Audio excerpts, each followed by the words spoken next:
Thinking of you, thinking of you.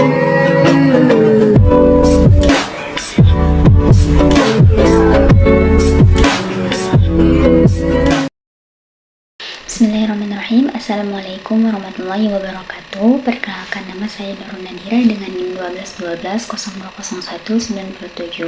Di sini saya akan menjawab pertanyaan terkait ujian akhir semester pada mata kuliah Filsafat Islam.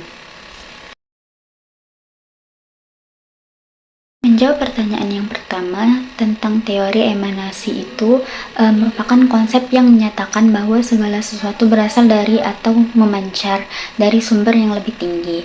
Nah, dalam konteks hubungan alam dengan pencipta, teori ini menyatakan bahwa alam adalah hasil dari penjagaan atau emanasi dari Allah. Banyak filsafat barat memiliki pandangan bahwa alam muncul melalui suatu proses emanasi, bukan sebagai hasil langsung dari penciptaan. Pendapat ini kadang-kadang terkait dengan pandangan bahwa alam adalah suatu emanasi dari keberadaan yang lebih tinggi atau kesadaran universal. Pendapat saya tentang pandangan tersebut yaitu tentang asal-usul alam, apakah sebagai ciptaan langsung atau emanasi. Nah, merupakan spekulasi filosofis yang terus diperdebatkan. Sementara itu, berbagai pandangan dan keyakinan tentang hubungan alam dengan penciptaannya bervariasi di antara budaya, agama, dan filosofi yang berbeda. Menjawab pertanyaan yang kedua, menurut Ibnu Sina atau Avicenna, jiwa adalah substansi yang abstrak dan tidak material. Nah, bagi beliau, jiwa adalah bagian dari alam imaterial yang tidak terbatas oleh ruang dan waktu. Ibnu Sina juga menganggap bahwa jiwa manusia memiliki kemampuan untuk menyatukan dirinya dengan intelek universal.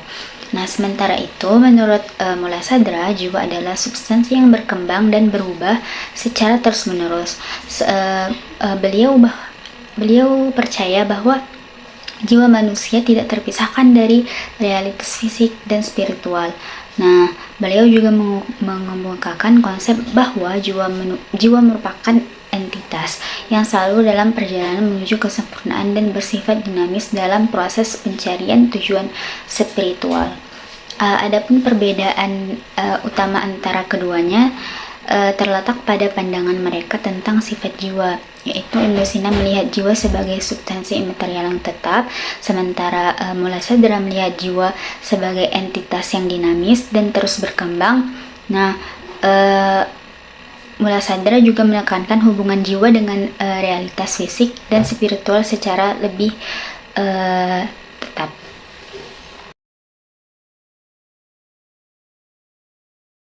Menjawab pertanyaan yang ketiga tentang Ibnu Miskawayh, juga dikenal sebagai Miskawayh, memandang akhlak sebagai sesuatu yang dapat dipelajari dan diperbaiki. Nah, bagi beliau, akhlak merupakan kualitas yang berakar pada naluri manusia tetapi dapat dikembangkan melalui pendidikan. Nah, beliau juga menekankan pentingnya mempraktikkan kebajikan dan etika dalam kehidupan sehari-hari serta membentuk kepribadian yang baik. Sementara itu, Ikhwanus Shafa atau para saudara dari kesucian memiliki fokus pada transformasi spiritual melalui akhlak.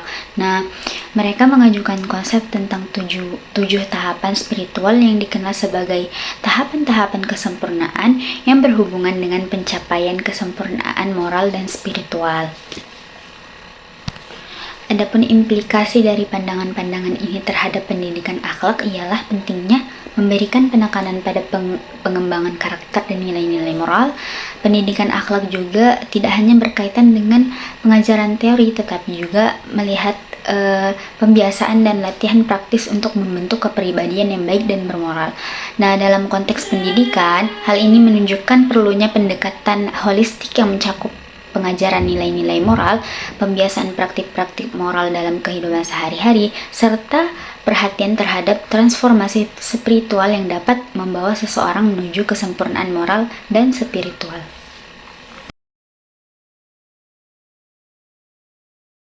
Menjawab pertanyaan yang nomor 4, Imam Al-Ghazali memandang hubungan antara akhlak atau moralitas ilmu pengetahuan, dan tauhid, kepercayaan kepada satu Tuhan sebagai bagian yang sangat erat. Nah, bagi beliau ilmu dan akhlak itu berusaha disatukan dalam kesempurnaan tauhid. Nah, bagi beliau juga ilmu membantu seseorang memahami keberadaan Tuhan dan menjalani kehidupan yang besar dengan berpegang pada prinsip-prinsip kebaikan seperti akhlak, menjadi bentuk implementasi dari pengetahuan dan sebagai pemahaman terhadap Tuhan. Nah, dengan tauhid sebagai landasan, ilmu membantu untuk memperbedaan pemahaman terhadap Tuhan dan mencapai kearifan dalam akhlak. Nah, sehingga keselarasan antara pengetahuan, moralitas, dan kepercayaan kepada Tuhan menjadi satu kesatuan yang harmonis.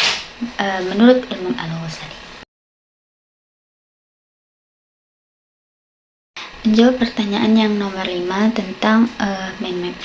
Yang pertama, nama lengkap beliau ialah Abu Adi Al-Husain Ibnu Abdillah Ibnu Sina. Nah, di umur 10 tahun itu beliau sudah menghafal Al-Quran. Terus 16 tahun beliau belajar ilmu kedokteran kepada Abu Abdullah An-Naghil. 2 tahun setelahnya selesai dan menjadi dokter sepenuhnya. Nah, di umur 21 tahun beliau menghasilkan ratusan karya tulisan di bidang fisika, kimia, metafisika, musik, puisi, matematika, geometri, astronomi, dan filosofi. Nah, karya beliau yang berpengaruh ialah As-Sifa dan Al-Qanun fi Tibb. Adapun pemikiran-pemikiran tentang filsafat Ibnu Sina yaitu tentang wujud, tentang jiwa. Tentang jiwa ini termasuk tentang fisika dan metafisika, dan tentang agama dan wahyu. Nah, pengaruh pemikiran filsafat Ibnu Sina ini terhadap perkembangan pemikiran Islam, yang pertama tentang sintesa Islam dan filsafat, yang kedua tentang falsafah participatory, dan yang ketiga epistemologi, dan yang terakhir tentang kedokteran. Thinking of you.